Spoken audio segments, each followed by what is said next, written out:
ભાઈ આપણે જોઈ લો અત્યારે આવી ગયા છીએ પરીક્ષા દઈને આપણે જો બેગ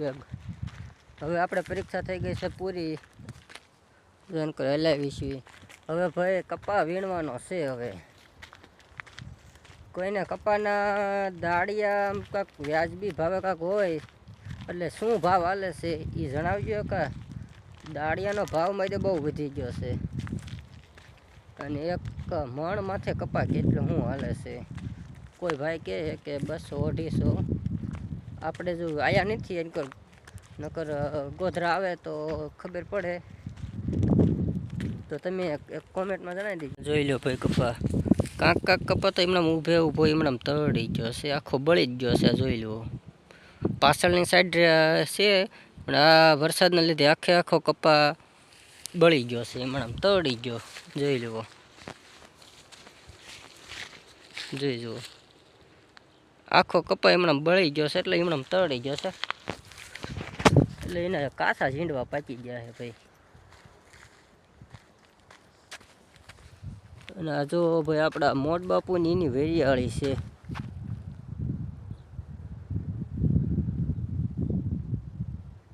દેખાય છે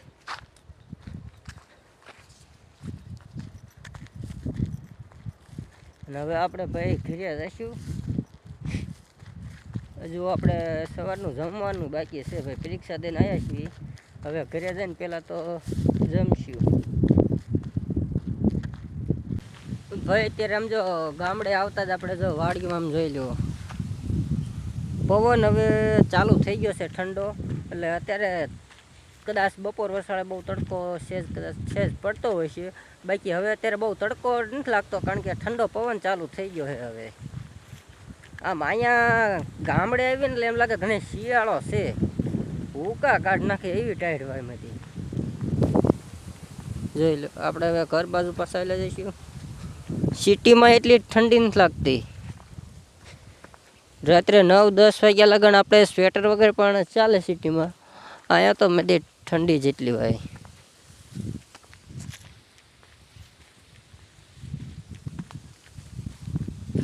આમાં જોઈ જો ભાઈ કપા વીણાઈ ગયો છે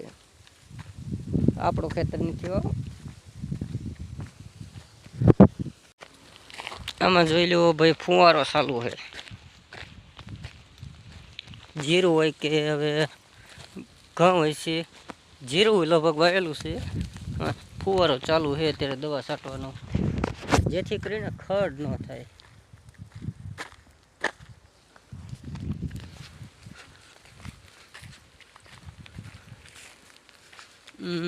આ તમને આ જો દેખાય છે ખંડર જેવું પહેલાં લાખો કરોડોની અહીંયા ગેમો રમાડતી હતી જેને ક્લબ કહેતા હું ક્લબ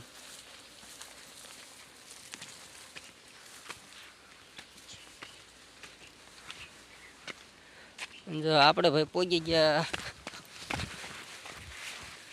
ગટરે 12 માસ ચાલુ જ રહે પાણી ખૂટવાનું નામ ન લેવો પાણી થોડું જો ચાલુ જ છે ધીરું છે ચાલુ જ રહે મેં જો ક્યાંથી આવતું હોય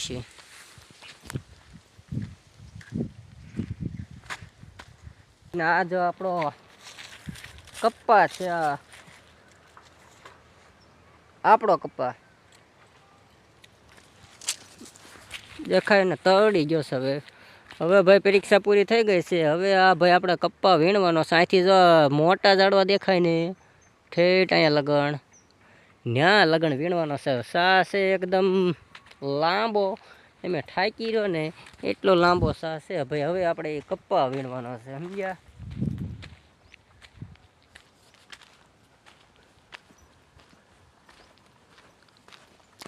ને ખાસ એક આ જણાવી દઉં થોડાક રાજનીતિવાળા માટે છે અમારે ભાઈ આ નાળું ભાંગી ગયું છે જોઈ જુઓ દેખાય ને આવું થઈ ગયું છે સેજ હવે એનકોઈનું સેજ પિલર જેવું રહ્યું ને એ સેજ રહ્યું છે એટલે અમારે આવું પૂરું થઈ જાય એટલે કે આ નાળું એક બનાવી દીજો કોની સરકાર ભાજપ સરકાર છે ભાજપ સરકારને કહી એક નાળું તો આ બનાવી દીજો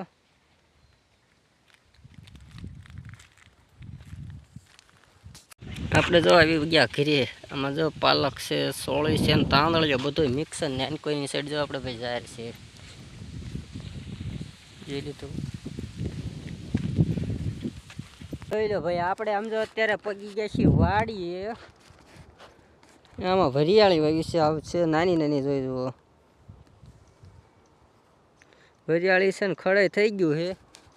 અને આપણે અત્યારે વાડીએ છીએ ભાઈ ભાગીએ છીએ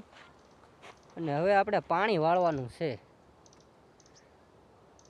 ટાઈટ ભલે પડે પણ રાતે પાણી ભાઈ આપણે વાળવાનું છે. જો અહીંથી આ દેખા એટલામાં વરિયાળીમાં પાણી વાળવાનું છે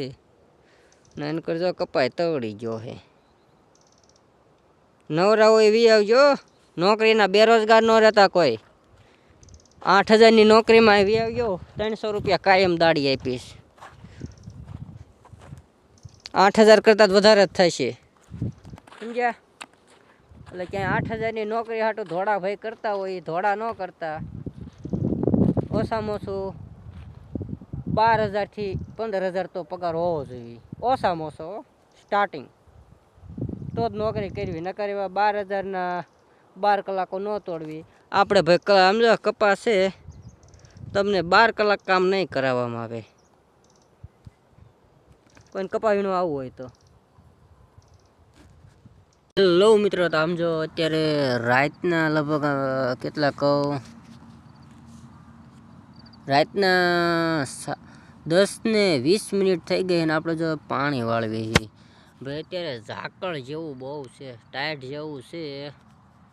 થોડીક આંખ્યું બંધ થઈ જાય આમ લાઇટ સામે આવે એટલે, પણ આમ ટાઈટ જેવું છે. પણ જોઈ લો ભાઈ આપણે પાણી વાળવાનું રાતે ચાલુ છે અને અમુક તો જો 10-11 મને ટાઈટ હોય છે એમ કરતા હોય છે ભાઈ. જો આ હિંમત છે ખેડૂતની. રાતે આમ જો એકલો છું, આમ સેવડો કરવીને ક્યાંય નથી, એકલો ભાઈ પાણી આપણે વાળવી છીએ. તો ભાઈ આપણે આ હિંમત હાટું લાઈક ફોલો કરી દીજો.